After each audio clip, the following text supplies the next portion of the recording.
Keywords को blog post में target करके ना सिर्फ गूगल जैसे सर्च इंजन से अच्छी रैंकिंग हासिल की जा सकती है, बल्कि ब्लॉग पोस्ट के कीवर्ड्स को भी सर्च इंजन के रिजल्ट पेज पे रैंक करवाना आसान हो जाता है। साथ ही ऑर्गेनिक ट्रैफिक को भी आप अपने ब्लॉग पोस्ट पर आसानी से ड्राइव कर सकते हैं। तो हेलो दोस्तों, स्वागत है आप सभी का आपके अपने YouTube channel ask me Hindi पर। जिस तरह हमने पिछले वीडियो में कीवर्ड रिसर्च के बारे में देखा था, एक हिडन टेक्निक को आपको बताया था, उसी तरह आज हम इस वीडियो में देखेंगे कि आप अपने ब्लॉग पोस्ट में किस तरह से कीवर्ड्स को टारगेट करके सर्च इंजन में रैंकिंग और ऑर्गेनिक ट्रैफिक को इंक्रीज कर पाओगे। अगर आप लोगों ने कीवर्ड रिसर्च के ऊपर बना हमारा वो वीडियो नहीं देखा है तो लिंक आपको डिस्क्रिप्शन में और ऊपर आई बटन में शो हो रही होगी, आप वहां से उस वीडियो को देख लीजिए, आपके लिए हेल्पफुल होगा। तो चलिए बिना आपका समय बर्बाद किए वीडियो को शुरू करते हैं। ब्लॉग पोस्ट में कीवर्ड को टारगेट करने का बस एक ही मकसद होता है कि हम अपने आर्टिकल को सर्च इंजन और सर्च कंसोल को आसानी से एक्सप्लेन कर सके कि हमारा स्पेसिफिक जो आर्टिकल है वो इस टॉपिक से रिगार्डिंग है। जिससे क्या होगा कि जब भी कोई क्वेरी सर्च होगी गूगल में इस स्पेसिफिक टॉपिक के रिलेटेड में, तो हमारा आर्टिकल भी वहाँ पे सही से प्रॉपरली शो होने के चांसेस है वो इंक्रीज हो जाएंगे। अब ये डिपेंड करता है कि हम अपने आर्टिकल के अंदर उन कीवर्ड्स को कैसे और कहाँ फिट करते हैं। जो हमने कीवर्ड्स निकाले थे पिछले वीडियो में, उनमें हमारा फोकस कीवर्ड था कीवर्ड रिसर्च, और उसको टाइटल में इस्तेमाल करेंगे तो उसके लिए हमने 2-3 कीवर्ड जो भी है वो अलग से निकाले थे। ठीक है, वहाँ पे एक सीक्रेट वेज और हिडन टेक्निक्स, ये 2 कीवर्ड्स और वो 2 कीवर्ड्स। तो हमने सीक्रेट वेज को निकाल दिया और हिडन टेक्निक्स को इस्तेमाल करते हुए अपने टाइटल के लिए एक लॉन्ग टेल कीवर्ड को बनाया है। ठीक है, अब जब भी गूगल में कोई क्वेरी सर्च होगी तो इस टॉपिक से रिलेटेड में, तो हमारा आर्टिकल जो है वहाँ पे शो होगा, और हिडन टेक्निक इस कीवर्ड की वजह से उस पर क्लिक करने के चांसेस जो है वो इंक्रीज हो जाएंगे। ठीक है, यहाँ तो हमारा टाइटल बन गया, लेकिन जो बाकी कीवर्ड्स होते हैं जो भी निकाले हुए, अब उनको सही से कहाँ इस्तेमाल करें और कैसे करें, जरा इसको देख लेते हैं। ठीक है, एक प्रॉपर वे से हमने आपके लिए एक आर्टिकल निकाला है जिसमें हमने पूरा सही से बताया। ठीक है, जिस तरह हमने टाइटल बनाया, अब आर्टिकल के अंदर क्वेश्चंस भी डालना जरूरी होता है, क्योंकि गूगल का एक फंडा है, वहाँ पे जब भी कोई क्वेरी सर्च होती है या क्वेश्चन सर्च होता है वो उसी क्वेश्चन का जवाब उसी के फर्स्ट पेज पे दे देता है। तो ऐसे में अगर हमारे आर्टिकल में कोई क्वेश्चन होगा तो हमारा आर्टिकल वहाँ पे शो होने के चांसेस बढ़ जाते हैं, जिससे हमारा कीवर्ड भी रैंक होगा और ऑर्गेनिक ट्रैफिक भी इंक्रीज होगी। अब बाकी जो कीवर्ड्स है उन्हें हम इस्तेमाल करेंगे सब हेडिंग्स, मतलब H2 H3 के फॉर्मेट में। तो यहाँ पे 2 कीवर्ड्स जो हमने दिखा रखे हैं यहाँ पे वो H2 के फॉर्मेट में है और उन्हीं को हमने पैराग्राफ्स में लिया है। ठीक है, अब नीचे जैसे ही आएंगे आप, यहाँ पे आप देख पा रहे होंगे मैंने कीवर्ड रिसर्च कैसे करे को H1 में लिया है, क्योंकि इसके ऊपर फोकस ज़्यादा डालना है। जब H2 लेते हैं तो उसके ऊपर थोड़ा कम फोकस होता है, H1 के ऊपर थोड़ा ज़्यादा होता है। ठीक है, अगर स्पेसिफिकली क्राउलर्स की बात करें तो, और उसी के अंदर हमने उसी कीवर्ड के, मतलब उसी के पैराग्राफ के अंदर दूसरे जो कीवर्ड्स होते हैं हमारे, उनको भी इंक्लूड किया है, जैसे कीवर्ड रिसर्च टेक्निक्स और कॉम्पिटिटिव कीवर्ड रिसर्च या लो कंपटीशन कीवर्ड्स। तो दूसरे इसी हेडिंग से रिलेटेड हमने क्या किया है, अपने मन से कुछ कीवर्ड्स को इंक्लूड किया है, क्योंकि कुछ कीवर्ड्स को कैसे होता है हमें भी डालना होता है, मतलब लोकल लैंग्वेज में कहे तो लोकल कीवर्ड रिसर्च। अब गूगल में वॉइस सर्च तो होता है ना, तो उसी हिसाब से हमने क्या किया, लो कंपटीशन कीवर्ड्स कैसे ढूंढे। अगर गूगल में कोई सर्च करेगा तो यहाँ पे इस पैराग्राफ के हिसाब से हमारा आर्टिकल शो होने के चांसेस क्या होते हैं, बढ़ जाते हैं।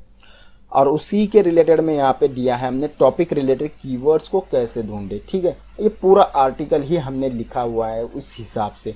अब हमने क्या किया, टाइटल जो हमारा था उसी टाइटल को हमने नीचे लिया है और उसी के अंदर हमने उन सीक्रेट टेक्निक्स या हिडन टेक्निक्स को एक्सप्लेन किया है पूरा स्टेप बाय स्टेप। ठीक है, जब आप अपने आर्टिकल में कीवर्ड्स को इस्तेमाल कर ही चुके हैं तो उन्हीं सेम कीवर्ड्स को, मतलब अपने फोकस कीवर्ड को आपको इस्तेमाल करना होता है अपने सर्च डिस्क्रिप्शन में और परमा लिंक में। जो परमा लिंक होती है वो आपके ब्लॉग पोस्ट की परमानेंट एड्रेस होता है, उसी को यूज़ करके यूज़र आपके ब्लॉग पोस्ट पर लैंड करते हैं। वो कहीं से भी करे, चाहे गूगल सर्च से करे या सोशल प्लेटफॉर्म से करे, वो उसी लिंक का इस्तेमाल करके आपके ब्लॉग पोस्ट पर आते हैं। अब एसईओ फ्रेंडली बनाने के लिए आप इसे क्या कर सकते हैं, यहाँ पे आप लिखेंगे कीवर्ड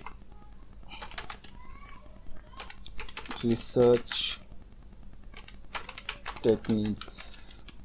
हमारा जो फोकस कीवर्ड था वो था कीवर्ड रिसर्च, और टेक्निक्स या हिडन टेक्निक्स जो था वो सपोर्टिंग था। तो हमने सिर्फ कीवर्ड रिसर्च पे प्रेशर किया है और टेक्निक्स को सपोर्ट में रखते हुए यूआरएल बनाया है।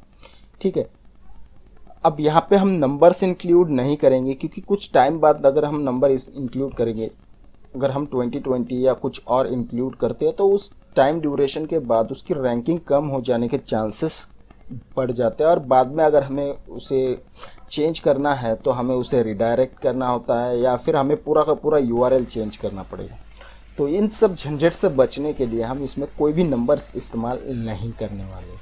अब आपको करना क्या है, एक ब्यूटीफुल सर्च डिस्क्रिप्शन बनाना है जो एसईओ फ्रेंडली हो, क्योंकि सर्च इंजन में अगर आपका आर्टिकल का डिस्क्रिप्शन एसईओ फ्रेंडली नहीं है या आपका कीवर्ड वहाँ पे सही से प्लेस किया हुआ नहीं है, तो आपका आर्टिकल वहाँ पे शो होने के चांसेस बहुत ही कम होते हैं। लेकिन अगर आप एसईओ फ्रेंडली सर्च डिस्क्रिप्शन बनाते हो, ठीक है, कीवर्ड्स को सही से प्लेस करके, तो आपका आर्टिकल वहाँ पे शो होने के चांसेस जो है वो इंक्रीज हो जाते हैं। तो अब हम यहाँ पे क्या करेंगे, the definitive guide for hidden keyword research techniques.